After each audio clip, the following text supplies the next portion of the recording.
person you're approaching is in a relationship, or they're just not in the mood to If you want to meet your future husband in 2026, here's exactly what you need to do. There is a very strange argument that comes from men online whenever they want to bring a woman down. Let's be honest. Marriage is officially the worst investment a man can make in 2026. In 2026, something strange is happening in the dating world.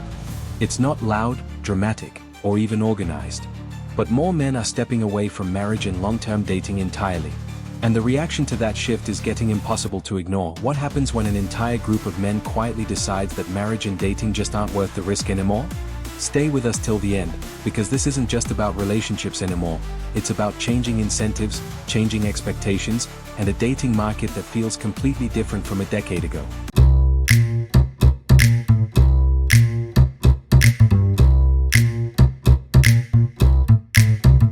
Let's be honest. Marriage is officially the worst investment a man can make in 2026. We keep asking why men are staying single, but look at the actual cost-benefit analysis. He's expected to be the provider, the protector, and pay every single bill on time. And what does he get in return? A permanent roommate who's grumpy 6 days a week. We've reached a point where men are subsidizing a lifestyle for women who don't even like them. If a man ran his business the way he runs his marriage, he'd be bankrupt in a month. He's putting in 100% of the capital for a 1% return on intimacy if he's lucky.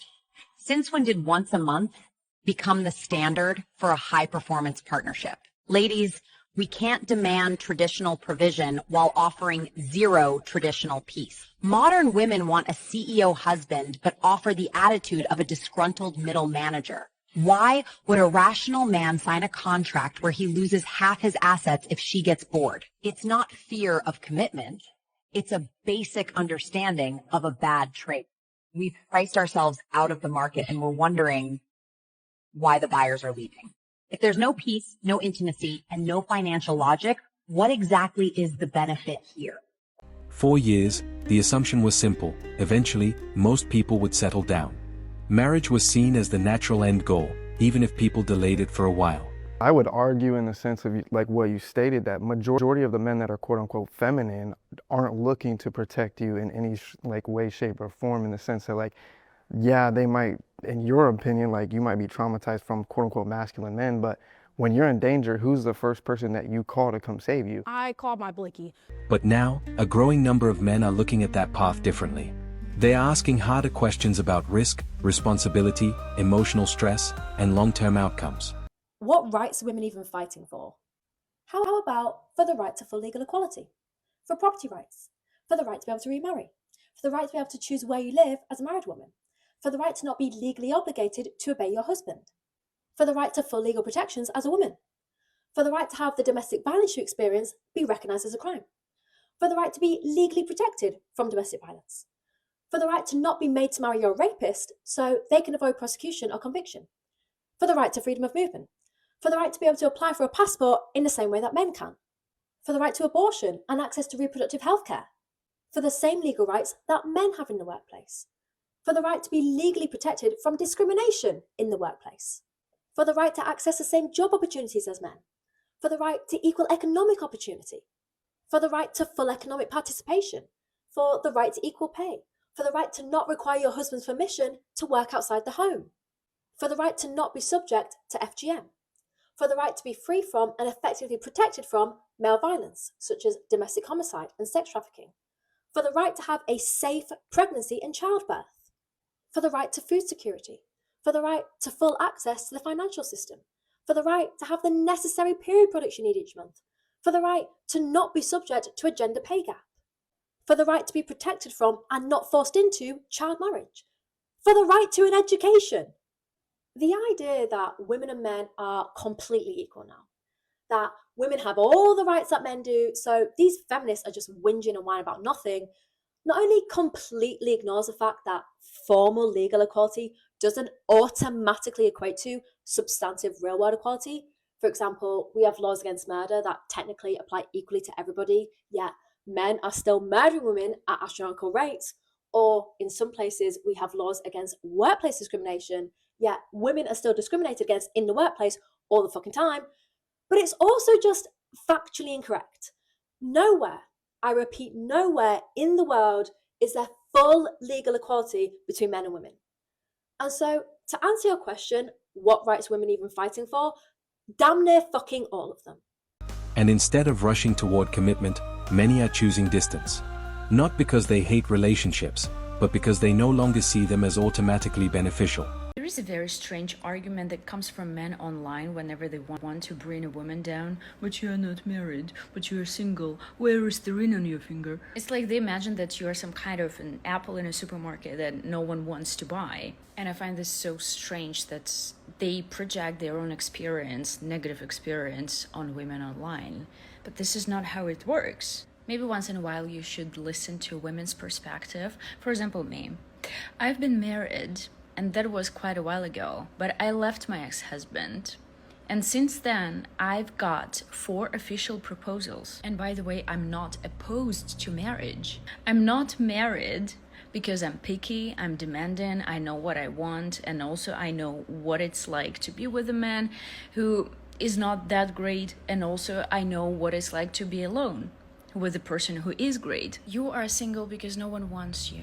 No one wants an unhappy person who leaves nasty comments online, who judges women for their decisions. No one wants this man. No one wants a relationship with you. They just want to sleep with you. Yes, true. You're jealous? There are lots of people who want to sleep with me. And that says more about men, not about me. We are single for different reasons. We don't live in the same reality, bro. What's interesting is how calm the shift feels. No protests, no huge statements. Just quiet disengagement. Men focusing on careers, hobbies, health, travel, and personal peace instead. Like if you were to do it in a bar, right? There's a chance that the person you're approaching is in a relationship, or they're just not in the mood to talk. I think we've all been there, right? Like you've gone out with your friends and you're like, this is about me and my friends. This is not about other people tonight. And so I really think going to these dating events is such an untapped opportunity for men. And it's crazy to me because women's tickets for events sell out so quickly all the time. I've seen events where the women's tickets sell out within 15 minutes. And then men's tickets are still available until like an hour before the event. It's crazy.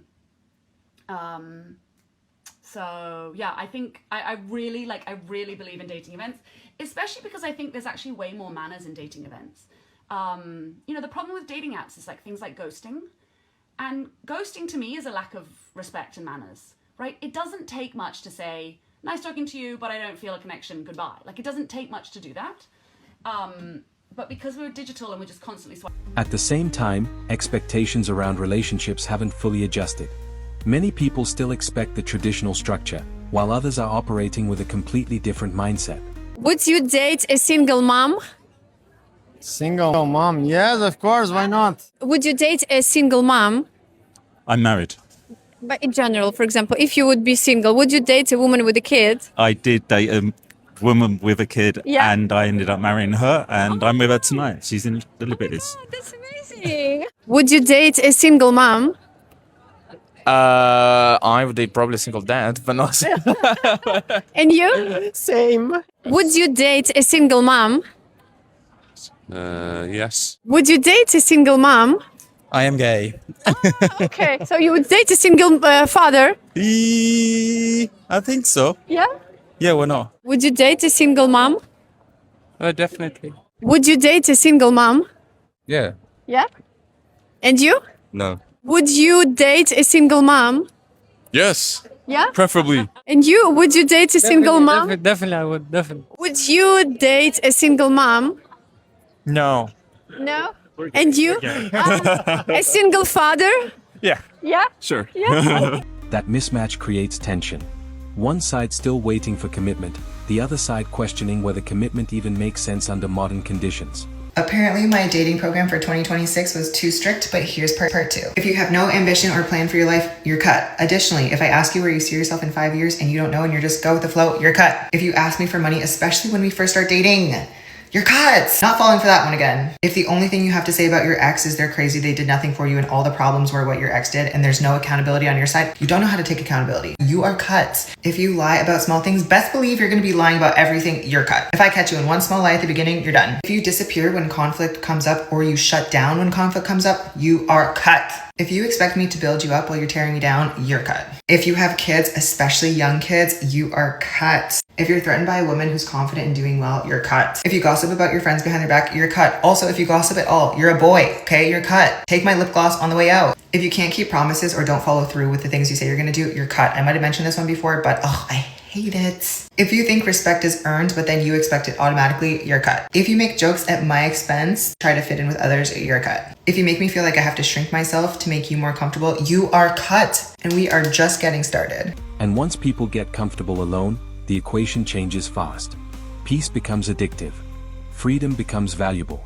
Silence starts feeling better than constant emotional confusion. If you want to meet your future husband in 2026, here's exactly what you need to do. My name is Rachel. I teach smart, successful women discernment so you can stop dating from hope and start choosing with clarity. Step 1 is to stop with the man-hating bullshit. You're not going to find a good man who's also good for you if you don't think that good men exist. Yes, bad men are out there. Yes, there are also good men out there who are not good for you. The quicker you learn how to identify, sort, and filter the ones who are bad for you, the ones who are not good for you, and the ones who are good for you, the faster you will find your man and not have to worry about dating anymore. Step 2 is to fix your mindset. If you are happy, healthy, and whole on your own, and you are out there living your best life, the fact you exist is evidence the man you want also exists. If you follow my dating strategy, it's not a matter of if you will meet your person, it's a matter of when. Trust you will meet them when you're both ready. Be willing to do the personal work required for you to be ready to meet them, and let go of fear, doubt, and timing. What's for you will find you and will not pass you. And step 3 is to use a proven strategy like what I teach in my modern dating playbook.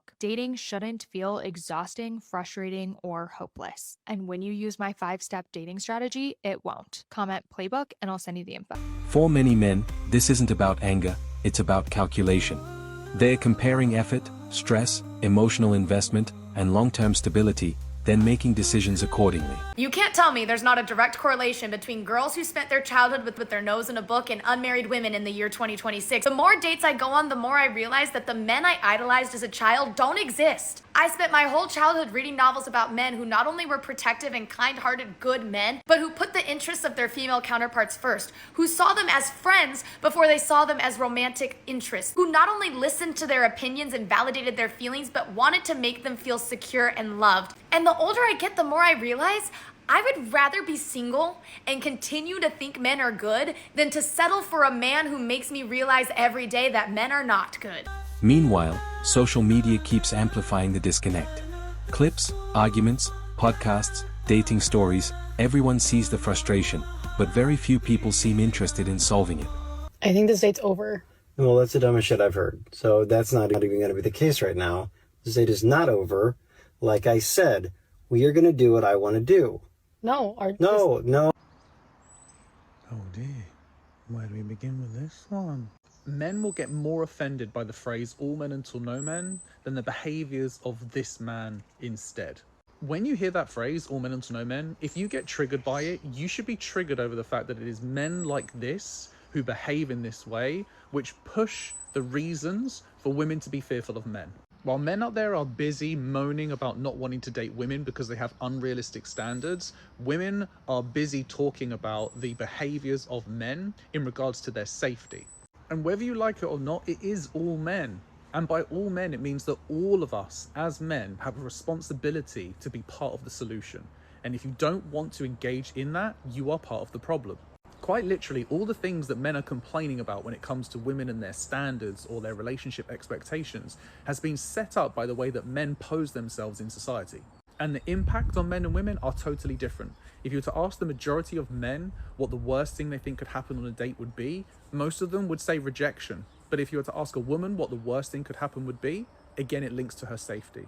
And the problem is that a lot of men will see the behaviors of this man and think to themselves, well, I would never do anything like that. And what you're missing, unfortunately, is the fact that women don't know this. Women don't know whether or not you are or aren't going to behave like that. That's the risk that they take when they go on dates with you. And so if you find yourself being offended by women being wary and cautious when they are around you, think about the fact that your feelings in that moment are nowhere near as important as her safety. The result is a dating environment where hesitation replaces excitement. People are more guarded, more skeptical, and far less willing to blindly follow old expectations.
But here's the deeper issue.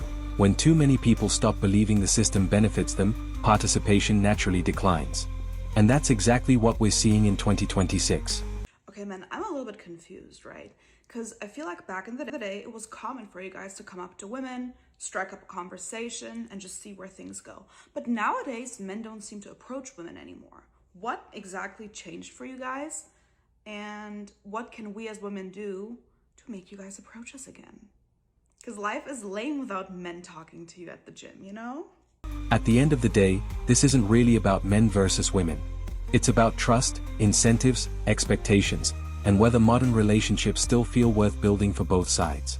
Men stopped playing by the rules, and now everyone's freaking out. Let's break down why silence has become the loudest move.